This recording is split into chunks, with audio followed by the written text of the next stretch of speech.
আল্লাহ রাসূল বলেন উযুর অনেক ফজিলত আছে। যে ব্যক্তি উযু করবে, সুন্দর মতো উযু করবে, আল্লাহ রাসূল বলেন সুন্দর মতো উযু করলে আল্লাহ পাক তার সগীরা গুনাহ মাফ করে দেন। বলেন না সুবহানাল্লাহ। কোরআনুল কারীমে সূরাতুল হুদ 114 নম্বর আয়াত, ইন্নাল হাসানাতি ইউযহিবুনাস সাইয়্যাত। যারা কল্যাণ কাজ করে, ভালো কাজ করে, উযু হচ্ছে ভালো কাজ। যে ব্যক্তি ভালো কাজ করবে, ভালো কাজের বদৌলতে আল্লাহ পাক তার গুনাহগুলো ক্ষমা করে দেন। বলেন না সুবহানাল্লাহ। সূরাতুন নিসা এর 31 নম্বর আয়াত, আল্লাহ পাক বলেন ইন তাজতানিবু কাবাইরা মা তুনহাউনা আনহু নুকাফির আনকুম সাইয়্যাতিকুম। আমার বান্দা বান্দিরা, যদি তোমরা বড় গুনাহ, শিরকি গুনাহ, কবিরা গুনাহ থেকে যদি তোমরা বেঁচে থাকো, আমি আল্লাহ ওয়াদা দিলাম তোমাদের ছোট গুনাহগুলো আমি অটোমেটিক মাফ করে দিব। বলেন না সুবহানাল্লাহ। বড় গুনাহ থেকে যদি বেঁচে থাকি, আল্লাহ পাক ছোট গুনাহগুলো যেভাবে হোক কৌশলের মাধ্যমে মাফ করে দেন।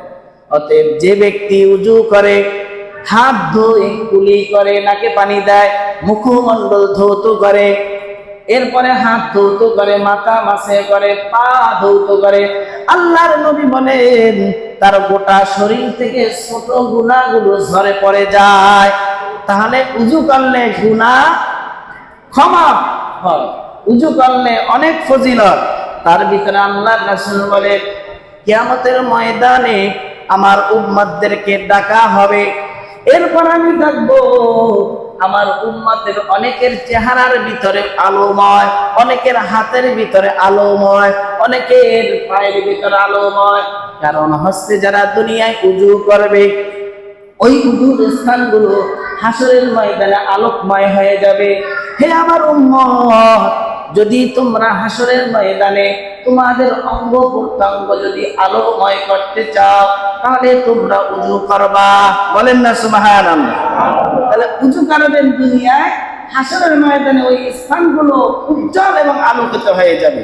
শুধু তাই নয়, আল্লাহ রাসূল বলেন উযু করার পরে যে ব্যক্তি দোয়া করবে, মুসলিম শরীফের হাদিস, আশহাদু আল্লা ইলাহা ইল্লাল্লাহ ওয়া আন্না মুহাম্মাদান আবদুহু ওয়া রাসূলুহু, অথবা কালেমায়ে শাহাদাত করবে, মুসলিম শরীফের হাদিস, আশহাদু আল্লা ইলাহা ইল্লাল্লাহ ওয়াহদাহু লা শারীকা লাহু ওয়া আশহাদু আন্না মুহাম্মাদান আবদুহু ওয়া রাসূলুহু।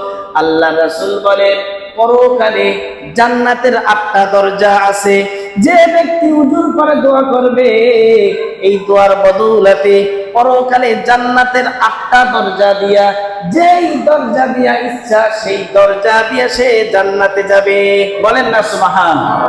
তিরমিজি শরীফে অন্য আরেকটা দোয়া আছে, আল্লাহুম্মা জাআলনি মিনাত তাওয়াবিন ওয়া জাআলনি মিনাল মুতাতাহহিরিন। শুধু উযু করলে গুনাহ মাফ হয়, উযু করলে কিয়ামতের ময়দানে ওই অঙ্গগুলো উজ্জ্বল আলোকময় হয়। উযু করার পর দোয়া করলে জান্নাতের যে কোনো দরজা দিয়া জান্নাতে যাওয়া যাবে। আরেকবার বলেন সুবহানাল্লাহ। আমরা সকালবেলা উযু করি, এরপরে উযু করার আগে কিন্তু একটা কাজ আছে, কাজটা খুবই মনোযোগ দিয়ে শুনবেন। উযু করার আগে আরেকটা সুন্নাত আছে, সুন্নাতটা আছে মিসওয়াক করা। সকলে বলেন কি করা?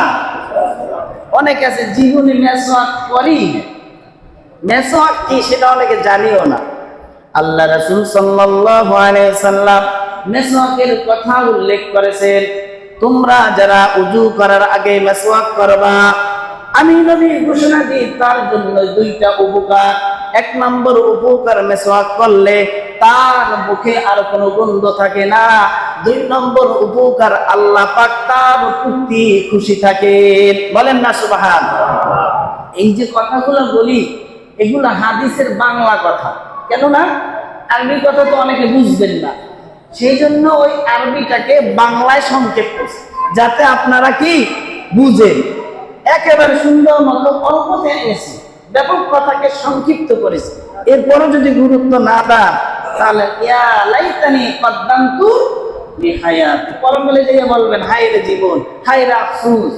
অতএব আরেকটু মনোযোগ দিয়ে শোনেন, যতগুলো সুন্নাত বলি, আমল বলি, এর ভিতরে একটা আমলও যদি আপনি করেন, আর এই একটা আমলই পরকালে নাজাতের উসিলা হয়ে যাবে। আরেকবার বলেন সুবহানাল্লাহ। আল্লাহ রাসূল বলেন, হে আমার উম্মত শুনো, জিবরাইল আমিন যতবার আমার কাছে এসেছে ততবারই আমাকে মেসওয়াকের নির্দেশ দিয়েছে। জিবরাইল আমিন নির্দেশ দেওয়া মানে আল্লাহ পাক নির্দেশ দাও। আমি নবী আশঙ্কা করতেছি, এমন ভাবে আমি মেসওয়াক করতে করতে আমি নবী আশঙ্কা করতেছি আমার সামনের দাঁতের উপরে, মারির দাঁতের উপরের যে জায়গাটা, আমি মেসওয়াক করতে করতে আশা করে আশঙ্কা করতেছি নাকি আমার ওই চামড়া না ছিলে যায়। মেসওয়াক করতে করতে আমি আশঙ্কা করি আমার না চামড়া ছিলে যায়, এত পরিমাণ আল্লাহ রাসূল মেসওয়াক করেছেন। অতএব আল্লাহ রাসূল কখন মেসওয়াক করতেন? যখন তিনি দিনে ঘুমাতেন অথবা রাত্রে ঘুমাতেন। ঘুম থেকে উঠে আল্লাহ রাসূল মেসওয়াক করতেন। এজন্য হাদিস শরীফ আছে, আল্লাহ রাসূল বলেন, লাউলা আন আশুক্কা আলা উম্মতি লা আমারতুহুম বিসওয়াকি ফি ইনদা কুল্লি সালাহ। আমি নবী যদি আমার উম্মতের কষ্ট না হতো তাহলে আমি আমার প্রত্যেক উম্মতকে বলতাম তোমরা নামাজের আগে, প্রত্যেক নামাজের আগে তোমরা মিসওয়াক করো। নবী করিম সাল্লাল্লাহু আলাইহি সাল্লাম বললেন, লাউলা আন আশুক্কা আলা উম্মতি লা আমারতুম বিসওয়াক ইনদা কুল্লি সালাহ। আমার উম্মতের কষ্ট হবে বিদায় আমি আর এটা নির্দেশ দেই না। তার কত বড় গুরুত্ব ছিল মিসওয়াকে। এজন্য আল্লাহ রাসূল সাল্লাল্লাহু আলাইহি সাল্লাম বলেন, নবীদের সুন্নাত 4টি। বলেন নবীদের সুন্নাত কয়টি? সমস্ত নবীদের 4টা সুন্নাত ছিল। 1 নম্বর, সমস্ত নবীরা ছিলেন লজ্জাশীল, তাদের ভিতরে লজ্জা ছিল বেশি, সমস্ত নবীদের লজ্জা ছিল। 2 নম্বর, সমস্ত নবীদের আরেকটা সুন্নাত হচ্ছে সমস্ত নবীরা সুগন্ধি ব্যবহার করতেন। 3 নম্বর আরেকটা সুন্নাত সমস্ত নবীদের সুন্নাত হচ্ছে বিবাহ করা।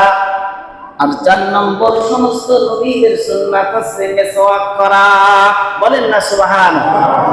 আল্লাহ রাসূল বলেন, আশরুন মিনাল ফিতরা ওয়াসু শারিব, 10টি বিষয় স্বভাবজাতের বিষয়ের অন্তর্ভুক্ত, মানুষের অন্তর্ভুক্ত। 1 নম্বরে তোমরা এই যে তোমাদের মোজগুলো তোমরা খাটো করবা। 2 নম্বরে তোমরা তোমাদের দাড়িকে লম্বা করবা। 3 নম্বর তোমরা কুবি করবা। 4 নম্বর তোমরা নাকে পানি দেবা। 5 নম্বরে তোমরা মিসওয়াক করবা। 6 নম্বরে তোমাদের হাত পায়ের নখগুলো কাটবা।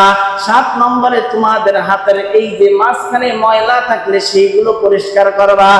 8 নম্বরে তোমাদের হাতের নিচে, এই যে হাতের নিচে যে তোমাদের পশম থাকে সেই বগলের পশমগুলো পরিষ্কার করবা। 9 নম্বরে তোমাদের নাভির নিচে যে পশমগুলো আছে, লোমগুলো আছে, সেই লোমগুলো তোমরা পরিষ্কার করবা। 10 নম্বরে তোমরা সৌচ কার্য করার পর, ইস্তিনজা কাজ সম্পন্ন করার পর সেখানে তোমরা পানি দ্বারা তোমরা পরিষ্কার করবা। বলেন না সুবহানাল্লাহ। এই 10টা হচ্ছে সুন্নাত, স্বভাবগতভাবে সকলেরই সুন্নাত। এর ভিতরে কোনো না কোনোটা আপনি আমল করবে, যেগুলো আপনার ভিতরে নাই সেগুলো করার অভ্যস্ত হবে। এজন্য আল্লাহ রাসূল সাল্লাল্লাহু আলাইহি সাল্লাম বলেন, যে ব্যক্তি মিসওয়াক করে নামাজ পড়বে, মিসওয়াক ছাড়া নামাজ পড়লে যেই সওয়াব পাবে, আর মাত্র মিসওয়াক করে যদি নামাজ পড়ে ওই নামাজে 70 গুণ বেশি সওয়াব পাবে। বুঝেন কথাটা? বুঝেন? মিসওয়াক ছাড়া 1 গুণ, আর মিসওয়াক করে যদি ওই নামাজটা পড়ে তাহলে ওই নামাজের মান 70 গুণ বৃদ্ধি করা হয়। বলেন না সুবহানাল্লাহ। তাহলে মিসওয়াকের কত গুরুত্ব। অনেকে আছে জীবনে মিসওয়াকও করি না, 10 টাকা 20 টাকা করে মিসওয়াক কিনতে পারবে।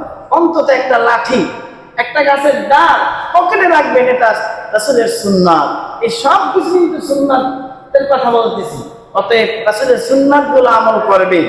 এরপরে ওই যে ইস্তিনজা করার পর, ওযু করার পর এরপরে মুসল্লি যখন মসজিদের দিকে রওনা হয়, ওই যে ফজরের নামাজের আগে, ফজরের নামাজের আগে যখন বাসা থেকে মসজিদের দিকে রওনা করা হয়, উযু করলো, মেসওয়াক করলো, এরপরে যখন সে মসজিদের দিকে আগায়, প্রত্যেকটা কদমে কদমে একটা করে আল্লাহ পাক গুনাহ মাফ করে দেন। বলেন না, যার যত মসজিদ থেকে বাড়ি দূর তার তত বেশি কদম, আর তার তত বেশি কদমের কারণে ততগুলা গুনাহ মাফ হয়, ততগুলা সওয়াব দেওয়া হয়।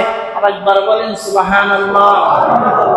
এজন্য কোনো ভয়ের কিছু নাই, যার মসজিদ থেকে যত দূরে বাসা সে তত দূর থেকে যখন মসজিদ আসবে প্রত্যেকটা কদমে কদমে আল্লাহ পাক তার গুনাহ মাফ করেন। আরেকবার বলেন সুবহানাল্লাহ। মসজিদে যখন আসবে, আসার পরে দোয়া করবে, ডান পা দিয়া ঢুকবে, ঢোকার পরে বলবে আল্লাহুম্মা ফতাহলি আবওয়াবা রাহমাতিক, এটাও দোয়া, এটাও সুন্নাত। ঢোকার পরে এরপরে যদি আজানের সময় হয় আজান দিবে, যারা আজান দিবে তাদেরও ফজিলত আছে। আল্লাহর নবী বলেন যারা আজান দেয় ওই আজানকারীর আজান যত দূর পর্যন্ত যায়, মানুষ শুনো, জিন শুনো, আল্লাহর মাখলুকাত শুনো, কীট পতঙ্গ শুনো, সব কিছু কাল হাসরের ময়দানে ওই মুয়াজ্জিনের জন্য সাক্ষী দিবে। বলেন না সুবহানাল্লাহ। সাক্ষী জমা নাই, দেখেন না আদালতে সাক্ষী দেওয়ার জন্য টাকা দিয়ে নেওয়া লাগে ভাড়া, আর আজান দেয় আপনার আজানের আওয়াজ যতদূর যাবে সবাই আপনার পক্ষে সাক্ষী দেবে যে আল্লাহ আপনার তাওহীদ, আপনার রাসূলের রিসালাত মানুষকে আজানের জন্য ডেকেছে। আল্লাহ আমরা সাক্ষ্য দিই ইনি আছেন আপনার ঘরের মুয়াজ্জিন। কাল হাসরের ময়দানে এই মুয়াজ্জিনের সাক্ষীদাতা হবে সবাই। বলেন না সুবহানাল্লাহ।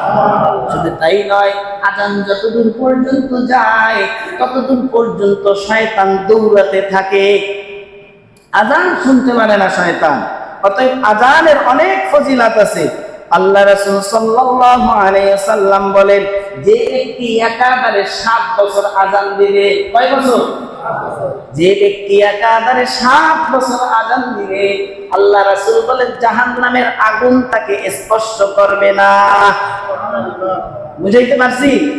একাধারে যদি আজান দেন 7 বছর, অনেকে আছে আজান শিখতেই চায় না, মনে করছে বিশাল বড় কঠিন কাজ।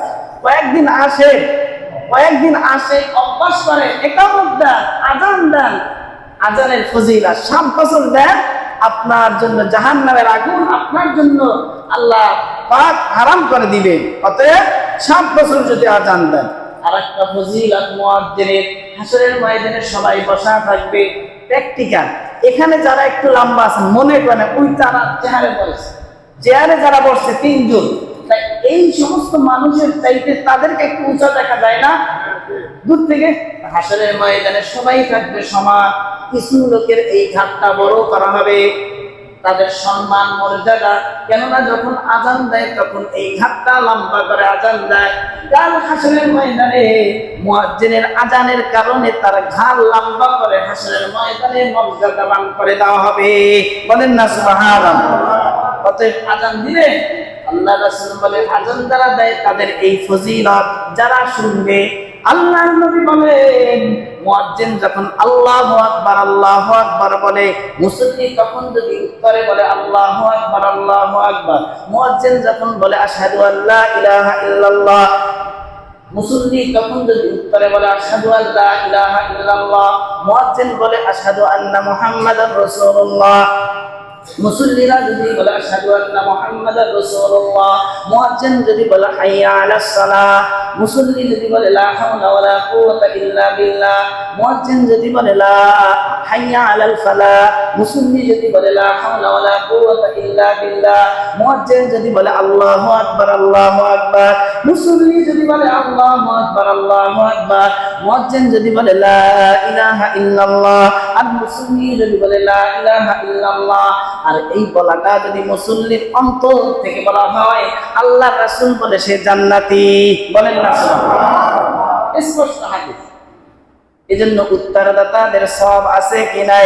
আল্লাহ রাসূল বলেন আজানের পর যারা আজানের উত্তর দিবে, আল্লাহুম্মা রাব্বা হাযিহি দাওয়াতিত তাম্মা ওয়াস সালাতিল কাইমা আতি মুহাম্মাদানিল ওয়াসিলাতা ওয়াল ফাদিলা والدرجة الرفيعة وابعثه مقاما محمودا الذي وعده وارزقنا شفاعته يوم القيامة إنك لا تخلف الميعاد আল্লাহ রাসূল বলে যারা উত্তর দিবে ভাবে আমি নবী কাল হাসরের ময়দানে তার জন্য সুপারিশ আমার জন্য অবধারিত হয়ে গেল বলেন না সুবহানাল্লাহ